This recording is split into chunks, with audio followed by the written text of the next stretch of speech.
পর্যন্ত চলতে থাকবে। এখন আমরা যদি অফ হয়ে যাই, এই জাতিকে মুক্তির পথ দেখানো কে?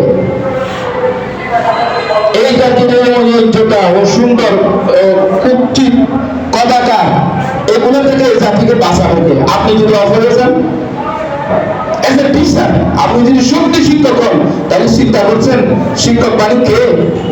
আমি গৌতম বুদ্ধের কথা বলবো, এখানে দুটো বৌদ্ধিষ্ট নেতা আছে। উনি কি করলেন? উনি প্রাসাদ থেকে বড় হয়ে গেলেন রাজপ্রাসাদ। উনি রাজার সন্তান।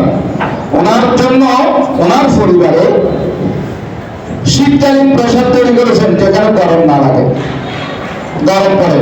গরমকালীন প্রাসাদ তৈরি করেছেন যেখানে শীত না পড়ে। প্রাসাদটার নির্মাণও এরকম আধুনিকতার যে এখন এসি, ওনার বিল্ডিং এভাবে তৈরি করেছিলেন, এত বেশি মানে বড় রাজার ছেলে প্রাসাদটা তৈরি করেছিলেন এভাবে।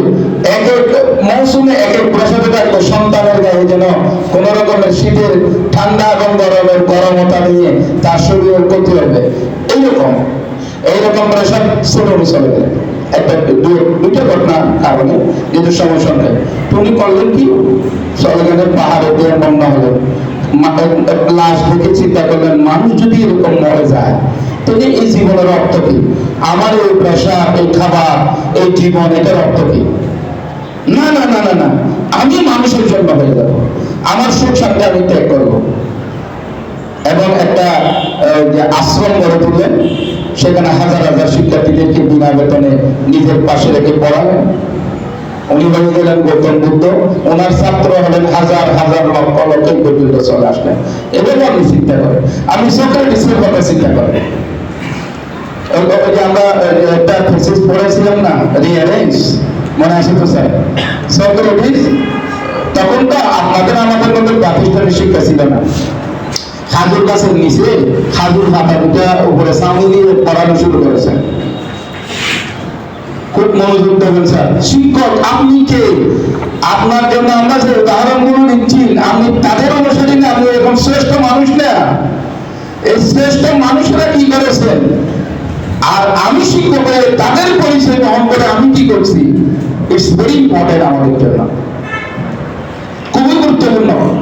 তো উনি ফতেগাড়ের যুবকদেরকে, এই দাঁড়াও দাঁড়াও, আমি কিছু কথা বলবো, এরকম একবার দুইবার বলতে বলতে ছেলেরা মনে করে যে ফাঁকো। তিনি কি বলতেন, উনি তরুণদেরকে এই পৃথিবীর জন্য উপযোগী করে করতে চাইলেন। তখনকার সময়ে রাজা যেভাবে দাবিয়ে রাখতো, যুবকদের নষ্ট করত, পড়ার পরিবেশ ছিল না। উনি মনে করলেন এই যুবকদেরকে নষ্ট করা, আমাদের এখানে নাই নেই, কিছু যুবকদেরকে সিঙ্গারা সমস্যা দিয়ে মিছিলে নিয়ে যেতে পারা, এরপরে তাকে একটা পদপতি সভাপতি, আপনার কুমাপতি, এই ধরনের কিছু দিয়ে তাকে মিছিল মিটিংয়ে নিয়ে যাবে। সুতরাং তাকে আমার ভাই তোমার ভাই মানে পায়খা আঁকি করাবে।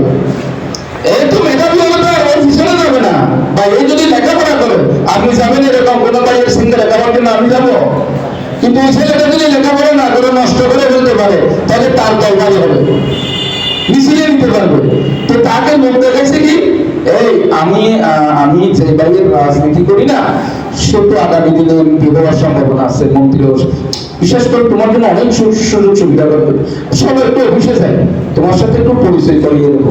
ব্যাস, এই মনে করছে পৃথিবীর সব কিছু সে পেয়ে গেছে। তাদের নিজস্ব কোনো আলো নেই, মনে রাখবেন। সূর্যের আলো থেকে আলো নিয়ে আলোকিত হইতো। যারা এই ধরনের নেতার আলোকে আলোকিত হতে চায়, কোনোদিন যদি নেতা ফালিয়ে যায়, সূর্য ডুবে যায়, চাপ অন্ধকার হয়ে যায়, এই মানুষগুলো আর গর্ত থেকে বেরোতে পারে না।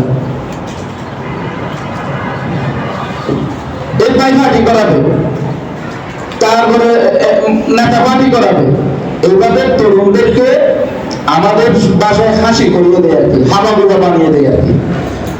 তরুণের যে একটা বিশাল সম্ভাবনা, সেটা শেষ করে দেয়। ঠিক ওই সময়ে এটা ছিল, তখনকার কালচার অনুযায়ী, তখনকার পরিবেশ অনুযায়ী ওইদের এইরকম সমান ছিল না। এই ওনাদের অবস্থা অনুযায়ী এরকম তরুণদের নষ্ট করার সব সময় মনে রাখবেন, অসৎ শাসক গোষ্ঠী, সব শাসক গোষ্ঠী না, অসৎ শাসক গোষ্ঠী সব সময় জাতির তরুণদেরকে প্রতারিত করে নষ্ট করার একটা নীল লক্ষ্য থাকে। নাইলে তারা যদি জাতির তরুণদেরকে সব হওয়ার সুযোগ দেয়, মানুষ হওয়ার সুযোগ দেয়, জ্ঞানী হওয়ার সুযোগ দেয়, তাহলে তাদের বন্ধামি ধরা পড়ে যাবে। আর কন্টিনিউস করতে পারবে না বদনামিতে, দুর্নীতি, অসততা, অন্যায় এটা কন্টিনিউস করতে পারবে না বলে সব সময় তরুণদেরকে নষ্ট করে দিতে চায়। তো সক্রেটিস কি করলেন? ঠিক এইভাবে বোঝালেন, হে তরুণ আসো আমার দিকে, আমার কথা শোনো, তুমি নষ্ট হওয়ার জন্য পৃথিবীতে আসো না। তো যাই হোক, এগুলো বলে তোলে কি হলো জানেন? তরুণরা ওনার প্রতি উদ্বুদ্ধ হলো, ওনার কথা শুনলো, তরুণরা পরিবর্তন হতে শুরু করলো। আর এই বছরের পরে করতে গিয়ে কোথায় খাবার, কোথায় কি, বাড়ির জন্য কোনো খাবার নিতে পারে না। মাশাআল্লাহ কবে একটু মানে গিয়েছিল, আসলে একটা বেশি উপবাস থাকতে পারবে, একটা সীমা আছে তো। মানে তো বাড়ি গেলেন, বাড়ি গিয়ে জিজ্ঞেস করলেন কিছু অংশ নেন, আজকে 3 দিন ধরে 4 দিন ধরে সেখানে ভোগার। তো ওনার কোনো উত্তর নাই, সেটা তো নাই, কি উত্তর দেবে? আর আমাদের মতো টেরাটোরা বলে বলে দিতে পারবে না, উনি তো জ্ঞানী মানুষ।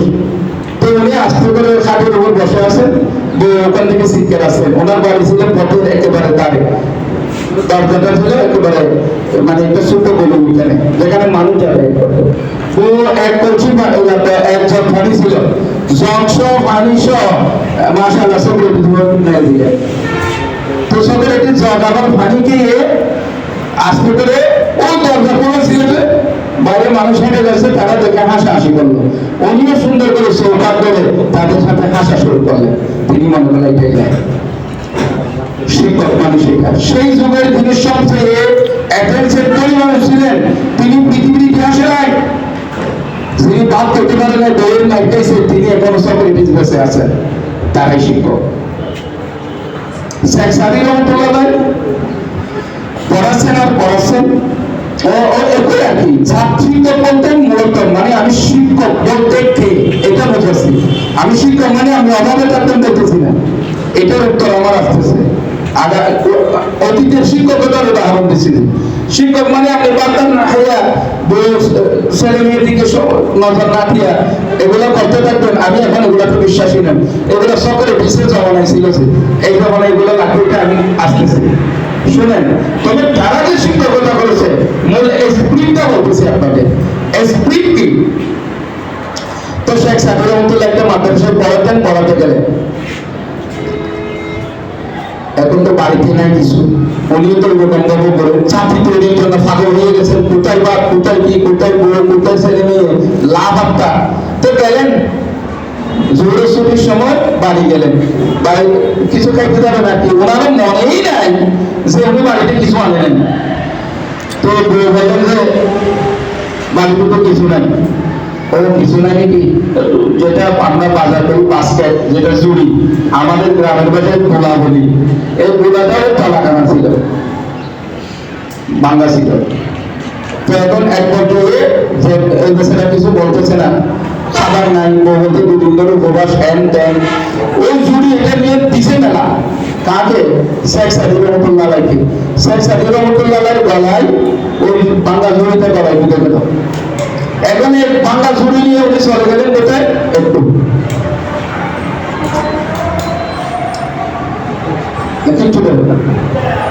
মনোযোগ বিনষ্ট হচ্ছে। শেখ সাদী রহমতুল্লাহ আলাইহি এই ঝুড়িটা নিয়ে চলে গেলেন ছাত্রদের কাছে। তখন উনি একটা ঐতিহাসিক, যে শেখ সাদী রহমতুল্লাহ আলাইহি ঐতিহাসিক কবিতার মধ্যে এটা একটা কবিতা, সাথে গলা দুঃখ হে আখের গলা ফুট হে, মানে আখের গলায় এগুলো ঝুলবে যদি শাড়ি করে। এই জন্য কবিতা বললেন যে শাড়ি গলার দুঃখে আখের গলা ফুটে, ঐতিহাসিক কবিতাটা এই ঘটনার পদ্ধতিতে লিখেছিলেন। সুতরাং সে সময়ের সবচেয়ে ধনী মানুষটি নাই, শেখ সাদী বাঁচে আছে, কারণ তারাই শিক্ষক।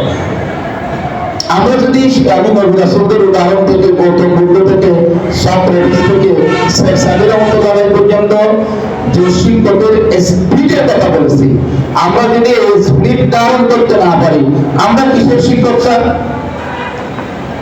আমরা কিসের শিক্ষক বলেন? আমি আজকে অনুরোধ করব, এখানে যারা আছি আমরা সবাই ধারণ করেছি ইনশাআল্লাহ, কি বলেন? আমরা ধারণ করেছি বলে আমাদের মাত্র 15 বছরে আজকে হাজার হাজার শিক্ষার্থী, মাত্র 15 বছরে বিভিন্ন শিক্ষা প্রতিষ্ঠান, এতটা বিল্ডিং আপনারা ধারণ করেছেন। কারণ আমরা বলতে আমাদের টোটাল শিক্ষক সমাজকে বুঝিয়েছি। কথা ক্লিয়ার স্যার? আমরা ধারণ করতে পারবো তো ইনশাআল্লাহ। আমার সঙ্গে যে শিক্ষার্থী আছে